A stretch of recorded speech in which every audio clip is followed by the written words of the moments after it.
제자들은 먹을 것을 위해서 이제 동네로 내려가고 혼자 계시잖아요. 그런데 예수님은 그 뜨거운 떼약볕 아래에 제6시라고 본문에는 나와 있어요.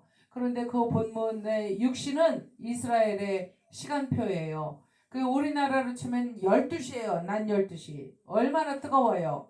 햇빛이 쨍쨍 내리칠 때 가장 뜨거운 시간에, 그 시간에 예수님은 야곱의 우물가 가장자리에 앉으셔서 그냥 멍하니 계셨던 게 아니고 예수님은 내심 누군가를 기다리고 계셨다 하는 사실이에요. 여러분, 예수님께서 저와 여러분들을 기다려주시고 계십니다. 날마다 기다리세요. 우리 예수님은요, 기다리시는데 천재셔요. 인내심이 이루 말할 수가 없습니다. 왜냐하면 하나님 본체시기 때문에 하나님의 사랑이 예수님 가운데에 절절히 흐르고 있기 때문에 그렇습니다. 그래서 예수님은 예수님을 모르는 분들에게 예수님을 알 수 있는 시간적인 여유를, 그 기회를 지금 허락해 주고 계시는 것이다 하는 거예요. 이렇게 기회가 있을 때에 예수님을 만나신다면 얼마나 가문의 영광이요, 영혼 육간에 얼마나 큰 구원의 기쁨이 있을 터인데, 이것을 아는 자는 알기 때문에 이제 매주 교회로 나와 하나님께 예배를 하는 것이 아니겠습니까? 그러나 모르는 분들은 모르니까 못 와요. 모르니까 그 기쁨을 몰라요. 그 사랑의 그 넘치는 희열을 알 재간이 없다는 사실입니다. 왜냐하면 이런 하늘의 기쁨, 하나님에 관한 소식은 세상에서 가르쳐주지 않는 거예요. 인간이 만들어낸 거예요. 아니에요. 위로부터, 하늘로부터 하나님이 주셔야만이, 허락하셔야만이 알게 되더라는 거예요. 그래서 교회에 나온다고 해서 다 하나님의 진리의 말씀을 다 깨닫는 것도 아니더라 하는 거예요. 알게 하시는 사람들이 있어요. 하나님이 그런 은혜를 부어주시는 사람들이 있더라 하는 것입니다. 어떤 사람들에게 그런 은혜를 부어주실까요? 진정으로 정직하게 진실하게 살기를 작정을 하고 이 세상과 구별된 삶을 살기로 작정을 한 자, 그러한 마음을 가진 자에게 하나님은 가까이 하십니다. 하나님이 좋아하십니다. 그래서 하나님이 이런 은혜 저런 은혜, 은혜에 갖가지 은사까지도 주신다 하는 말씀입니다. 그런데 오늘 예수님은 한정없이 기다리시는 것이 아니라 이제 오리라 하는 그러한 기대감을 가지고 앉아 계시는 거예요, 여러분. 그런데 아니나 달라요. 제6시 뜨거운 떼약볕이 이글이글 타고 있는 그 한낮에 어떤 사마리아 여인이 물동이 하나를 들고 걸어옵니다. 야곱의 우물을 향하여. 거기에는 누가 계십니까? 예수님이 앉아서 지금 기다리고 계시는 거예요. 자기를 기다리고 계시는 분이 계신지도 알지 못하는 이 여인은 터벅터벅 걸어서 그 뜨거운 떼약볕에 땀을 씻어가며, 흘러내리는 땀을 씻어가며 이제 야곱의 우물로 가까이 다가오고 있는 것이에요. 그때 이제 거반 가까이 왔습니다. 그런데 보니까 유대인 여자도 아니고 남자가 앉아 있잖아요. 그러니까 참 민망한 거예요, 이 여인이. 그렇지만은 여인은 물을 뜨러 왔기 때문에 이제 두레박질을 합니다. 그래서 물을 기어 올리려고 하니까 예수님께서 먼저 말을 거시는 거예요. 여인아, 내게 물 한 모금을 달라. 이렇게 말씀하십니다. 그러니까 이 여자가 뭐라 그러냐면은, 아니 당신은 유대인 남자고 나는 사마리아 여인인데 어찌하여 내게 말을 겁니까? 그리고 왜 물을 달라고 하십니까? 이렇게 말을 합니다. 그러면서 이 야곱의 우물이요, 우리 조상 야곱의 우물이에요. 여기에서 우리 자자손손이 먹고 마시고 씻고, 또 우리 소, 또 염소, 우리 양들, 우리 가축들이 다 이 물을 먹고 살아왔는데 당신이 그 야곱보다 더 큰 자이십니까? 이런 질문을 하게 되지요. 자, 사람들은요, 이 세상은요, 언제든지 육안으로 보아서 더 힘이 세 보이는 사람 편에 줄을 서게 돼 있어요. 그 줄을 잘 서라 그런 말이 있잖아요. 그래서 뭔가 자기에게 유익을 줄 수 있을 것 같으면은 그 사람 뒤에 가서 줄을 서더라 하는 거예요. 어떤 유익이 있을까요? 빵 조각이라도 얻어 먹을 수 있을까요? 사람은 항상 마음이 변동하고 이랬다 저랬다 변덕을 떨게 되어 있다 하는 사실이에요. 그러나 우리 예수님은 어떤 분이에요? 날마다 변함이 없고 회전하는 그림자조차도 없다라고 이사야서에는 말씀을 하고 계시는 것입니다. 동일하신 분, 불변하신 분, 그런 예수 그리스도의 사랑과 은혜도 불변하시다 하는 사실이에요. 줬다 뺏는 인간들하고는 전혀 다른 그런 성향을 가지고 계신 분이 바로 하나님이시다. 우리 예수 그리스도시다 하는 말씀입니다. 그렇기 때문에 우리가 하나님을 향하여 모든 우리의 죄를 고하면서 죄사함 받기를 원하고 우리가 기도를 드리고 눈물로 회개할 수 있는 것입니다.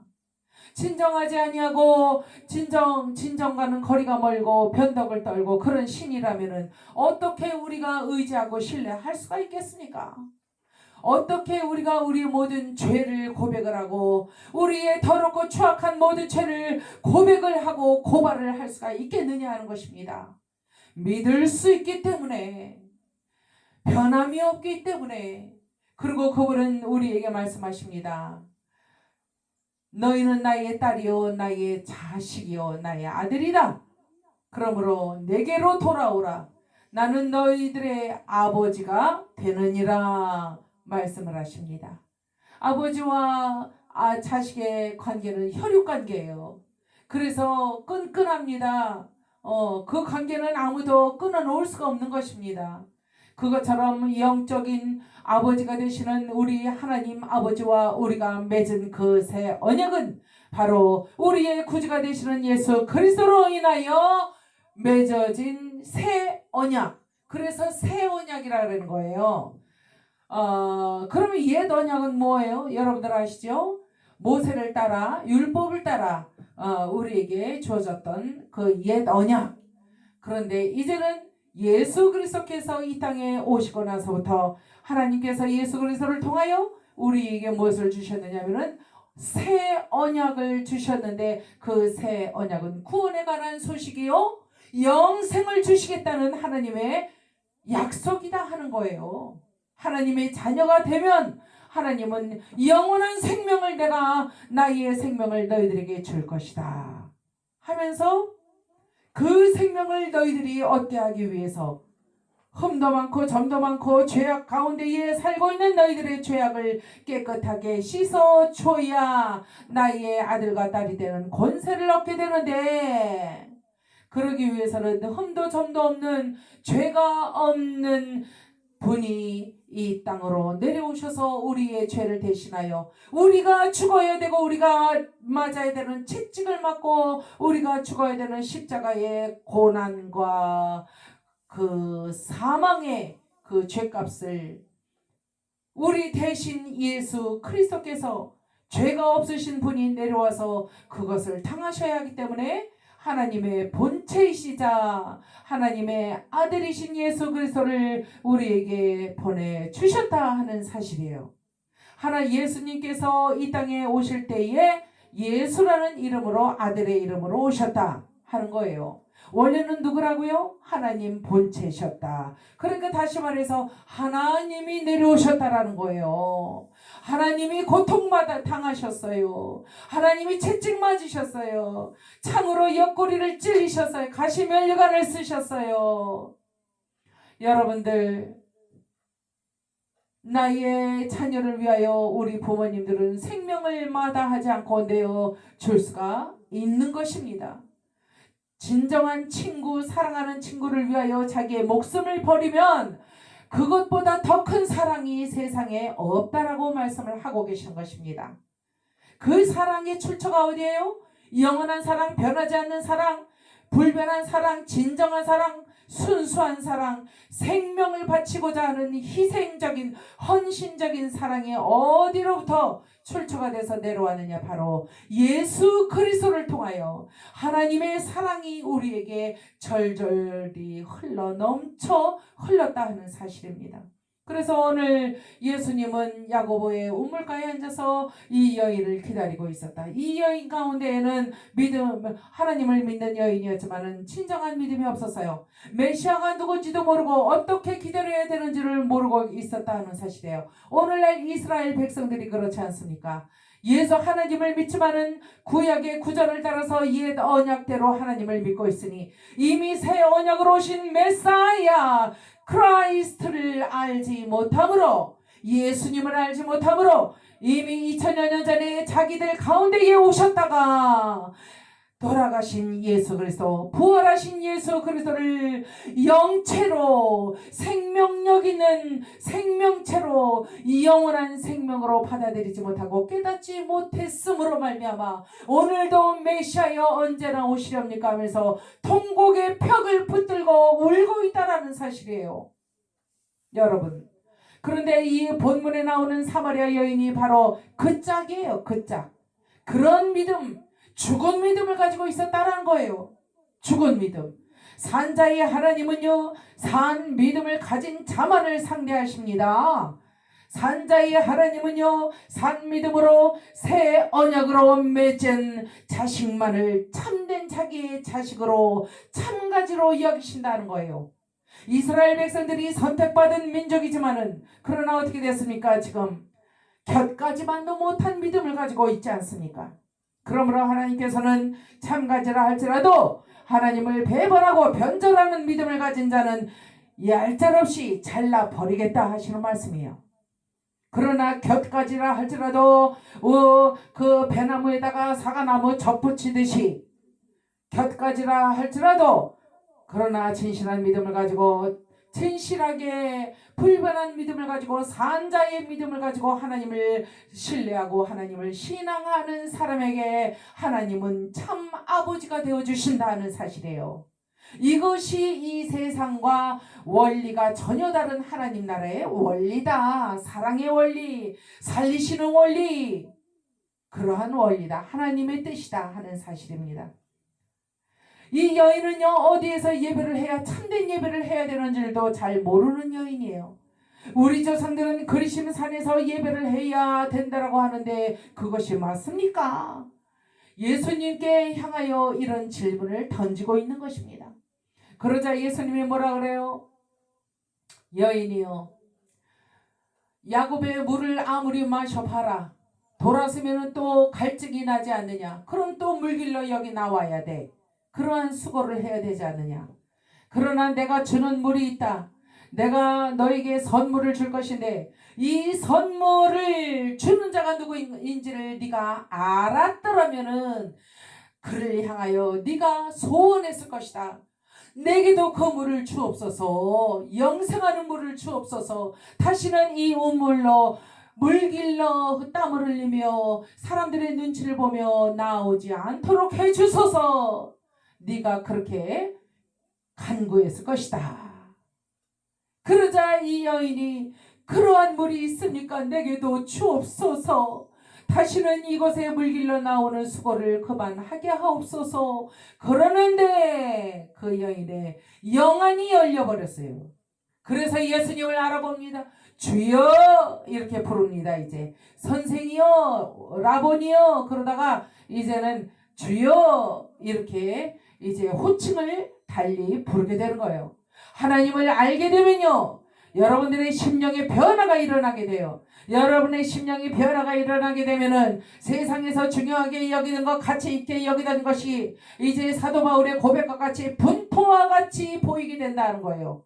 가치성이 달라지더라 하는 거예요. 원리가 달라지면은 가치가 달라지는 거예요. 그래서 예수님을 알아본 이 여인은 주여 그 물을 내게 주사 내가 다시는 이곳에 물길로 오는 수고를 그만하게 도와주소서.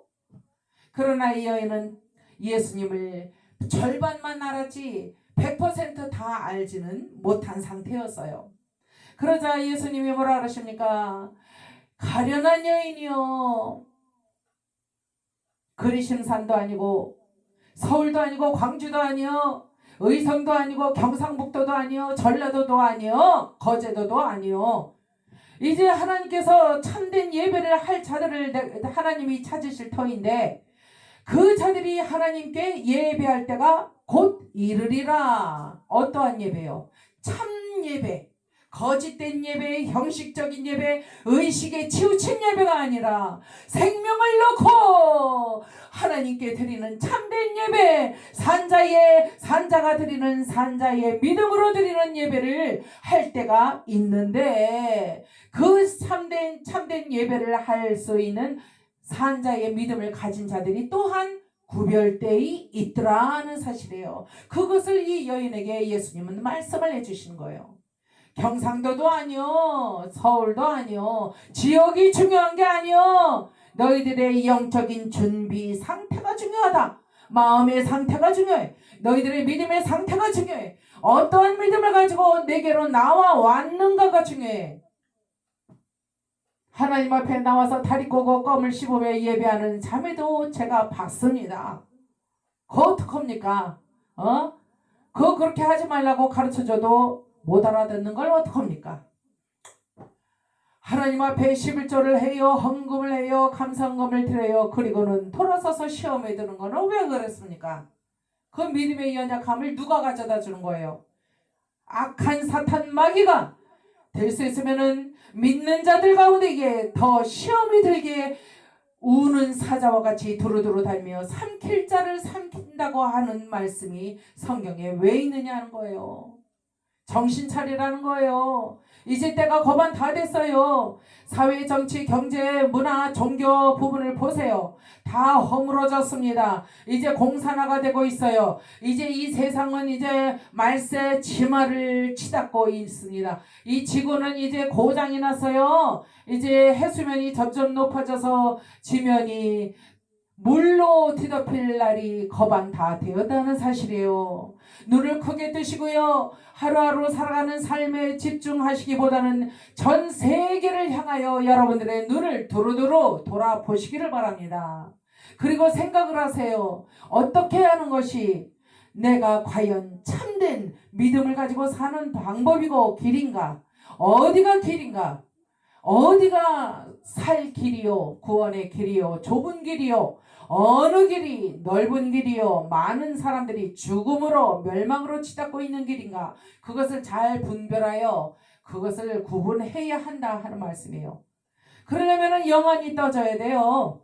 영안이 떠져야 보여요. 그런데 영안이 떠지려면 말씀으로 기도하시는 말씀 기도자가 되어야 한다 하시는 말씀이에요.